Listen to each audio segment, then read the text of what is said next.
ഇന്ന് ഞാനൊരു ഞണ്ട് റോസ്റ്റുമായിട്ടാണ് വന്നിരിക്കുന്നത്.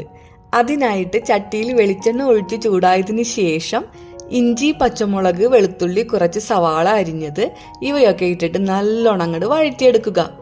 അതിനുശേഷം കുറച്ച് കറിവേപ്പിലയും പിന്നെ മല്ലിപ്പൊടി 1.5 table spoon, pepper powder 1 table spoon, Kashmiri chilli powder 1 teaspoon, മഞ്ഞൾപ്പൊടി 1/2 ടീസ്പൂൺ, ഗരം മസാല 1 ടീസ്പൂൺ ഇതെല്ലാം ഇട്ട് നന്നായി അങ്ങോട്ട് വഴറ്റുക. അതിലേക്ക് തക്കാളി അരിഞ്ഞത് കൂടി ചേർത്ത് മൂടി വയ്ക്കുക.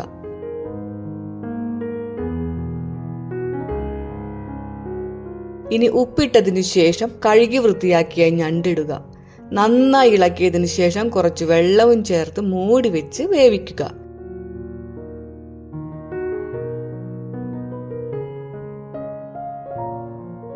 ഇപ്പോ ഞണ്ട് റോസ്റ്റ് റെഡി ആയിട്ടുണ്ടേ.